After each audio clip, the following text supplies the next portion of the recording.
The Wind in the Willows by Kenneth Grahame, read by Fritz Mountford.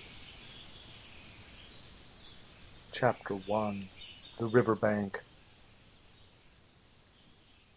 The mole had been working very hard all the morning, spring cleaning his little home, first with brooms, then with dusters, then on ladders and steps and chairs, with a brush and a pail of whitewash, till he had dust in his throat and eyes, and splashes of whitewash all over his black fur, and an aching back and weary arms.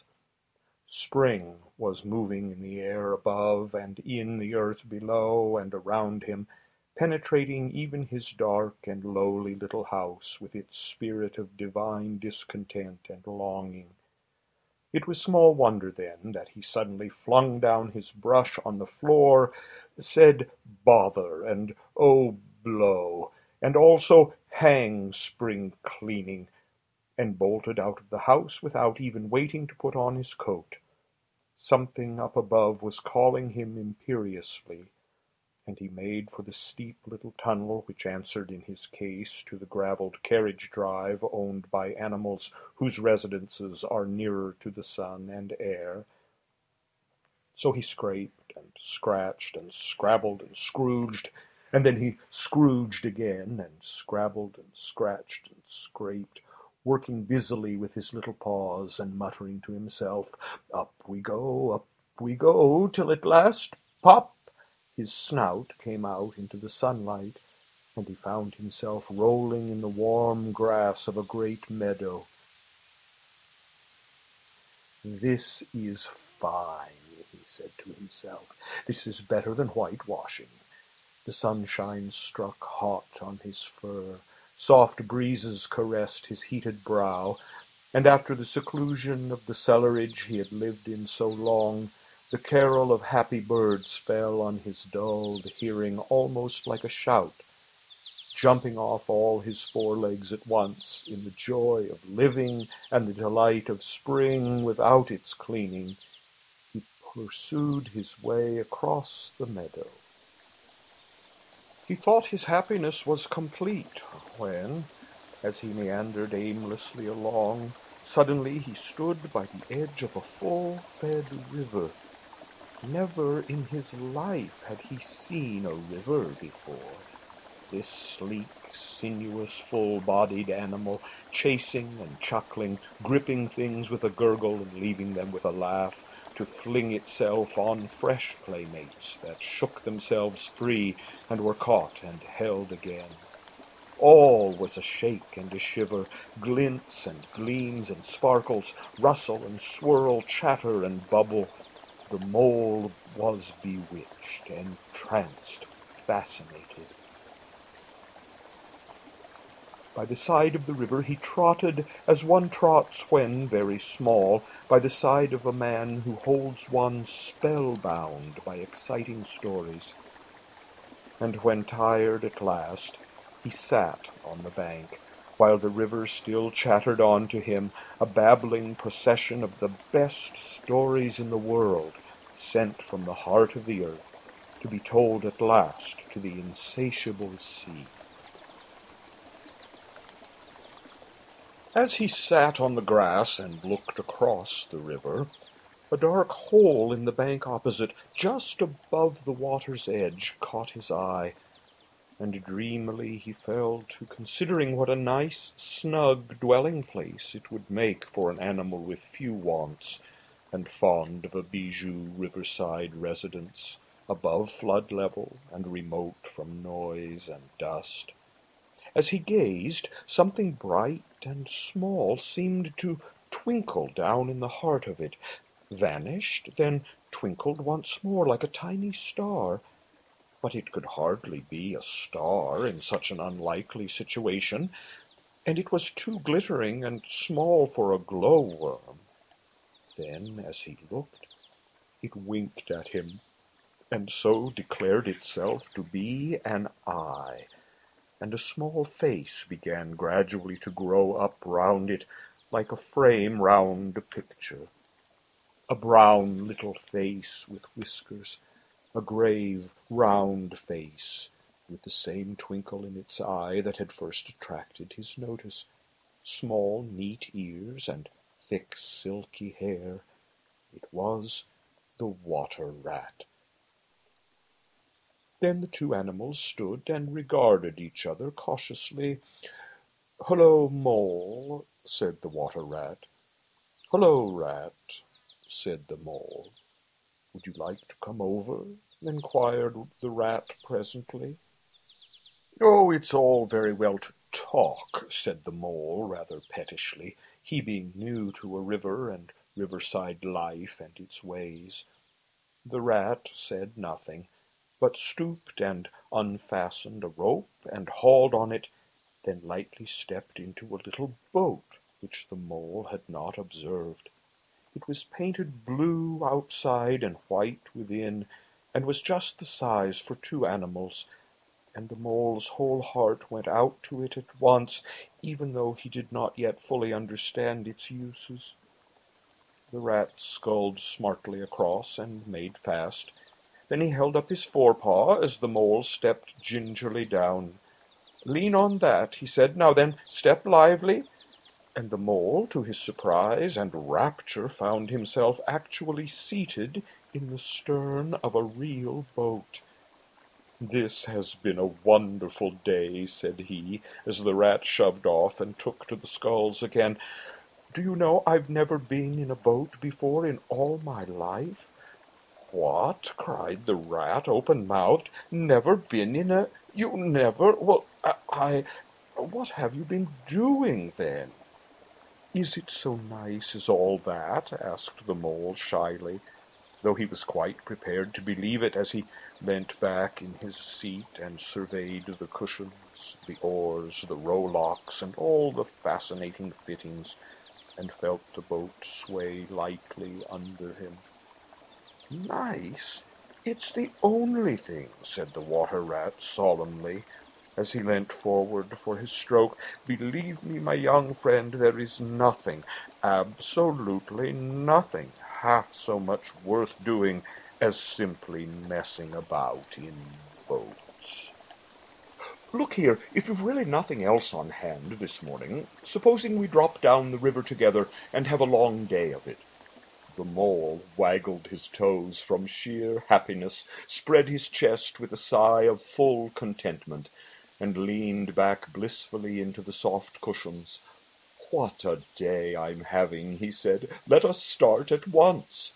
"Hold hard a minute, then," said the rat. He looped the painter through a ring in his landing stage, climbed up into his hole above, and after a short interval reappeared staggering under a fat wicker luncheon basket. "Shove that under your feet," he observed to the Mole as he passed it down into the boat. Then he untied the painter and took the sculls again. Absorbed in the new life he was entering upon, intoxicated with the sparkle, the ripple, the scents, and the sounds, and the sunlight, Mole trailed a paw in the water and dreamed long waking dreams. The water rat, like the good little fellow he was, sculled steadily on, and forbore to disturb him. "What lies over there?" asked the Mole, waving a paw towards a background of woodland that darkly framed the water meadows on one side of the river. "That? Oh, that's just the wild wood," said the rat shortly. "We don't go there very much, we river-bankers." Aren't they very nice people in there?" said the Mole a trifle nervously. "Well," replied the rat, "let me see. The squirrels are all right, and the rabbits, some of them, but rabbits are a mixed lot. And then there's Badger, of course. He lives right in the heart of it, wouldn't live anywhere else either if you paid him to do it.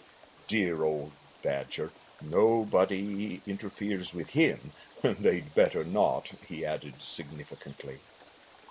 "And beyond the wild wood again?"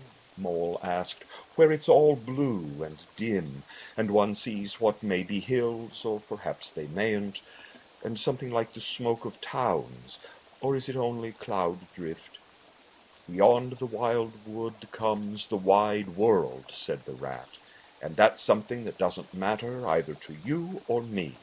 I've never been there, and I'm never going, nor you either, if you've got any sense at all.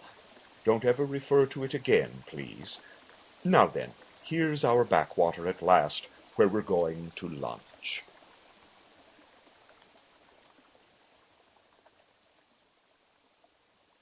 The rat brought the boat alongside the bank, made her fast, helped the still awkward mole safely ashore, and swung out the luncheon basket.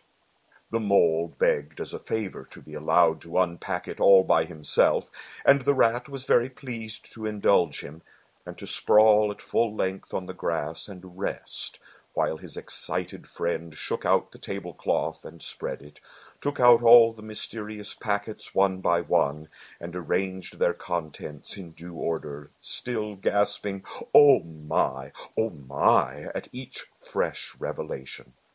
When all was ready, the rat said, "Now pitch in, old fellow," and the mole was indeed very glad to obey, for he had started his spring cleaning at a very early hour that morning, as people will do, and had not paused for bite or sup, and he had been through a very great deal since that distant time which now seemed so many days ago. "What are you looking at?" said the rat presently, when the edge of their hunger was somewhat dulled, and the mole's eyes were able to wander off the tablecloth a little. "I am looking," said the mole, "at a streak of bubbles that I see travelling along the surface of the water. That is a thing that strikes me as funny." "Bubbles? Oh ho!" said the rat, and chirruped cheerily in an inviting sort of way. A broad, glistening muzzle showed itself above the edge of the bank, and the otter hauled himself out and shook the water from his coat. "Greedy beggars," he observed, making for the provender. "Why didn't you invite me, Ratty?" "This was an impromptu affair," explained the rat. "By the way, my friend Mr. Mole." "Proud, I'm sure," said the otter, and the two animals were friends forthwith. There was a rustle behind them, proceeding from a hedge wherein last year's leaves still clung thick, and a stripy head with high shoulders behind it peered forth on them. "Come on, old badger," shouted the rat. The badger trotted forward a pace or two, then grunted, "Company," and turned his back and disappeared from view. "That's just the sort of fellow he is," observed the disappointed rat. "Simply hates society. Now we shan't see any more of him today. Well, tell us who's out on the river." "Toad's out, for one," replied the otter, "in his brand-new wager boat. New togs, new everything." The two animals looked at each other and laughed. "Once it was nothing but sailing," said the rat. "Then he tired of that and took to punting. Nothing would please him but to punt all day and every day, and a nice mess he made of it. Last year he was houseboating, and we all had to go and stay with him in his houseboat, and pretend we liked it. He was going to spend the rest of his life in a houseboat. It's all the same. Whatever he takes up, he gets tired of it, and starts on something fresh. Such a good fellow, too," remarked the otter reflectively, "but no stability, especially in a boat." "Well, well," said the rat, "I suppose we ought to be moving. I wonder which of us had better pack the luncheon basket." He did not speak as if he was frightfully eager for the treat. "Oh, please let me," said the mole. So, of course, the rat let him. "Look here, I really think you had better come and stop with me for a little time. It's very plain and rough, you know, not like Toad's house at all, but you haven't seen that yet. Still, I can make you comfortable, and I'll teach you to row and to swim, and you'll soon be as handy on the water as any of us." The mole was so touched by his kind manner of speaking that he could find no voice to answer him, and he had to brush away a tear or two with the back of his paw. When they got home, the rat made a bright fire in the parlor, and planted the mole in an armchair in front of it, having fetched down a dressing-gown and slippers for him, and told him river stories till supper-time. Very thrilling stories they were, too, to an earth-dwelling animal like Mole. Stories about weirs and sudden floods and leaping pike, and steamers that flung hard bottles. At least bottles were certainly flung, and from steamers, so presumably by them, and about herons, and how particular they were whom they spoke to, and about adventures down drains, and night fishings with otter, or excursions far afield with badger. Supper was a most cheerful meal, but very shortly afterwards a terribly sleepy Mole had to be escorted upstairs by his considerate host to the best bedroom, where he soon laid his head on his pillow in great peace and contentment, knowing that his new-found friend the river was lapping the sill of his window.